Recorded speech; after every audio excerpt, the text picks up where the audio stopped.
Everyone, अभी तक हमने जो बोर्ड पर पढ़ा था, आई होप आपने वो सभी अच्छे से देख लिया होगा। अभी हम इन सभी चीज़ों को एक बार एनिमेशन से देख लेते हैं। ठीक है, कैसे कैसे कहाँ कहाँ क्या क्या होता है वो वीडियो से अगर समझेंगे तो हमें और भी ज़्यादा अच्छी चीज़ें समझ में आ जाएंगी। तो चलो शुरू करते हैं इस चीज़ के बारे में। ये वेरियस ऑर्गन्स हैं जिनके बारे में यहाँ पे दिखाया गया है, आप देख सकते हैं क्या क्या होता है। ठीक है, ये मैंने आपको ग्लैंड्स के बारे में बताया है, submaxillary gland, parotid gland and sublingual gland. ठीक है, सबसे पहले क्या होता है, खाना हम क्या करते हैं, इनटेक करते हैं।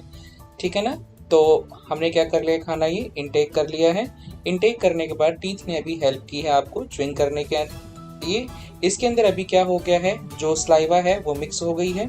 स्लाइवा के अंदर क्या होता है, कार्बोहाइड्रेट्स होते हैं। यहाँ पे अमाइलेज जो एंजाइम है वो इसके ऊपर अब एक्ट करेगा और यहाँ पे हल्का सा इसका क्या करेगा, पार्शियल ब्रेकडाउन कर देगा। ये पूरी तरह से अलग अलग नहीं हुआ है, इसको हम लोग क्या बोलते हैं, पार्शियल ब्रेकडाउन बोलते हैं। ठीक है, इसके बाद जो ये खाना है कहाँ जाएगा, ईसोफेगस के अंदर जाएगा, राइट।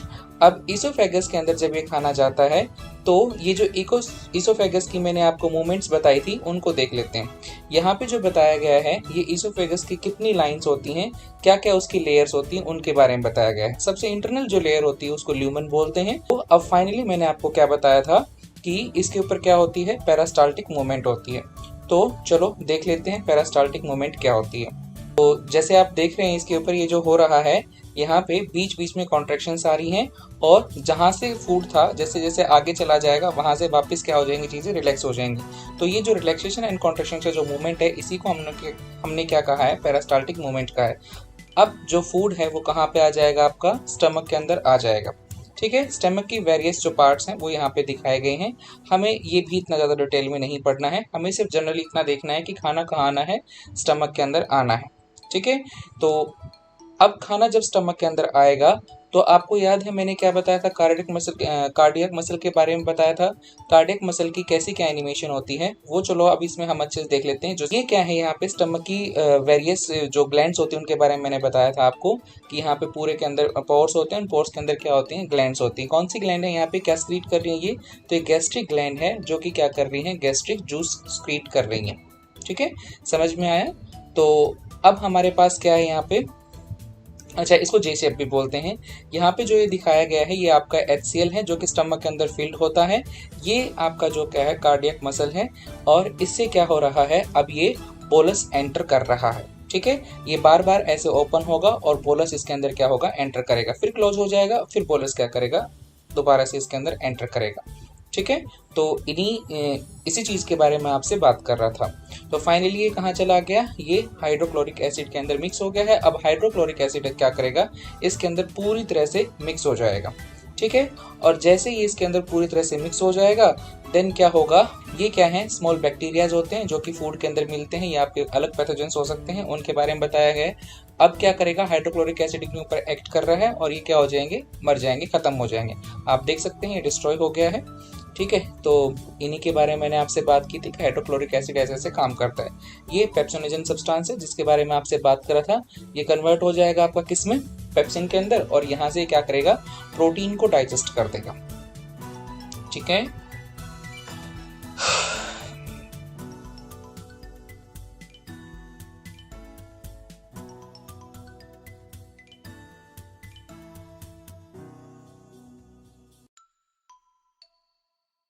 अब यहाँ पे स्टमक क्या कर रहा है, इसके अंदर मूवमेंट्स हो रही है बार बार, और इससे क्या हो रहा है, जो हाइड्रोक्लोरिक एसिड या जो अदर सब्सटेंस है बार बार इसके अंदर मिक्स हो रहे हैं। ठीक है, अभी पूरी तरह से जब मिक्स हो जाएगा, इसी चीज़ को हमने क्या बोला है, जैसे अभी ये इस तरह का ये जो अलग सा सब्सटेंस बन गया है, इसको हमने क्या कहा था, काइम कहा था। ठीक है ना, अब ये जो काइम है ये बनने के बाद जिसके अंदर सारी चीज़ें हो चुकी है और पार्शियल डाइजेशन भी हो चुका है, यहाँ पे अब ये क्या करेगा, पाइलोरिक मसल से बाहर निकल जाएगा। तो पाइलोरिक स्फिंक्टर मसल था उस तरह से बाहर निकल जाएगा। आपको याद होगा मैंने बताया था कि जैसे वो पान वगैरह थूकते हैं, कुछ भी करते हैं तो वो पिचकारी से निकालते हैं, तो उस तरह से इस तरह से बाहर आ रहा है ये भी। तो अब ये बाहर आएगा यहाँ से, और अब इसके ऊपर क्या करेगा, लीवर से आपका बाइल जूस आएगा और बाइल जूस इसके ऊपर एक्ट करेगा और यहाँ से इसको, इसका जो मीडियम था जो कि एसिडिक था उसको किस में कन्वर्ट कर देगा, वो उसको आपका एल्कलाइन बना देगा, या फिर बेसिक नेचर हम कह सकते हैं, वो इसको बना देगा। ठीक है, ये वही हो रहा है जो मैं आपको बता रहा हूँ।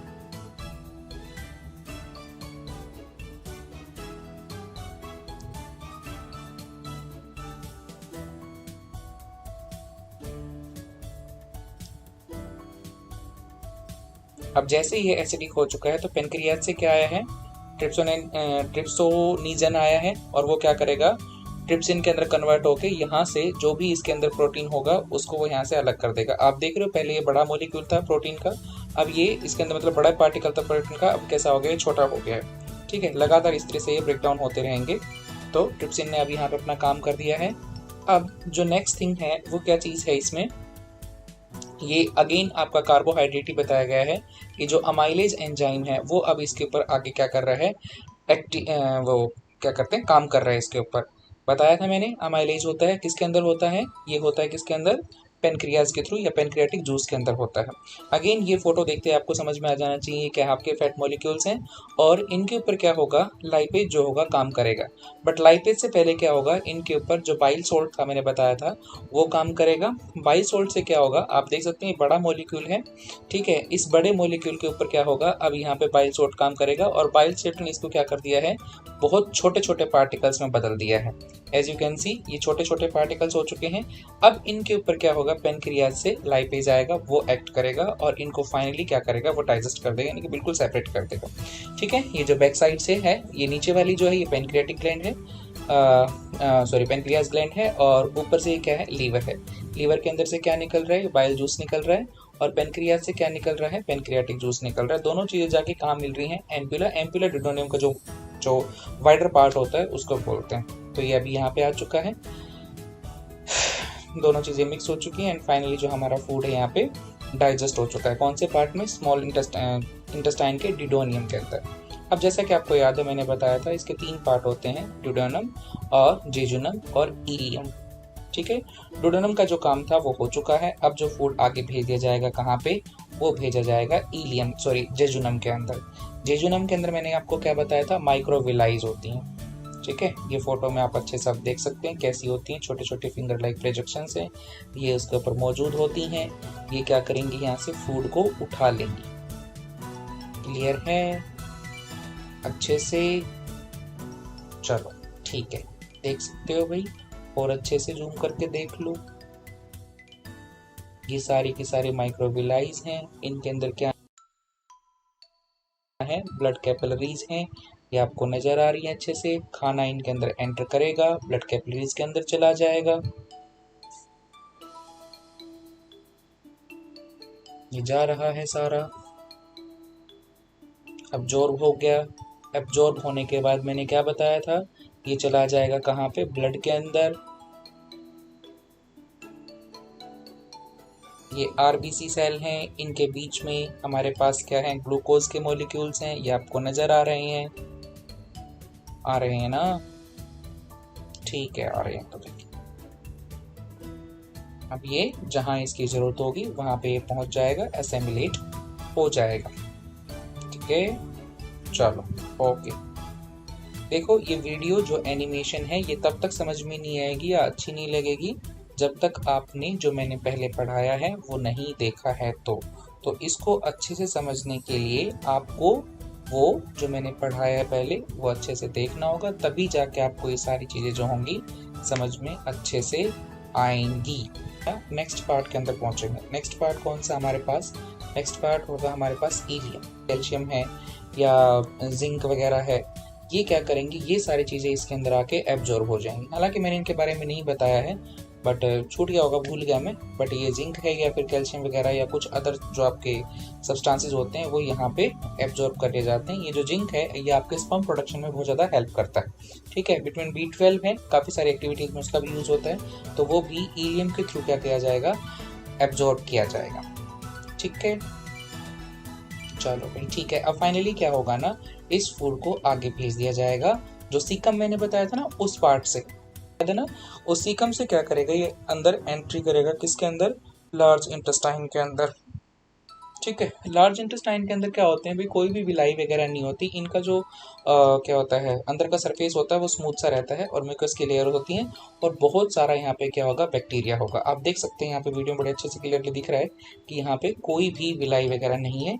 माइक्रो ऑर्गेनिजम्स होते हैं, जैसे कि मैंने आपको बताया था, ये यहाँ पे क्या है, बहुत सारे माइक्रो ऑर्गेनिज्म हैं जो कि सिम्बायोटिक इन नेचर होते हैं। सिम्बायोटिक का क्या मतलब होता है, जो हमसे फ़ायदा लेते हैं और हम उनसे फ़ायदा लेते हैं, दोनों आपस में एक म्यूचुअल रिलेशन होता है, दोनों का फ़ायदा होता है। इस नेचर को क्या बोलते हैं, सिम्बायोटिक नेचर बोलते हैं। साइड जब खाना जाएगा तो क्या होगा, असेंडिंग कॉलन। ये हॉरिजॉन्टल पार्ट को क्या बोलते हैं, ट्रांसवर्स कॉलन बोलते हैं। अब यहाँ से नीचे आएगा, नीचे आके कौन सा आएगा, डिसेंडिंग कॉलन के अंदर आएगा एंड डिसेंडिंग कॉलन से फिर फाइनली खाना कहाँ चला जाएगा, रेक्टम के अंदर चला जाएगा। कुछ टाइम के लिए यहाँ पे स्टोर रहेगा फिर रेक्टम के अंदर, और फिर उसके बाद क्या होगा, वाया एनएस क्या कर दिया जाएगा, इसको बाहर निकाल दिया जाएगा। ठीक है। So this is the complete process of digestion, sorry nutrition process. अब ये जो खाना है पूरा बाहर आ चुका होगा और जैसे ये बाहर आ जाएगा तो हम कह देंगे डाइजेशन की प्रोसेस जो है कंप्लीट हो गई।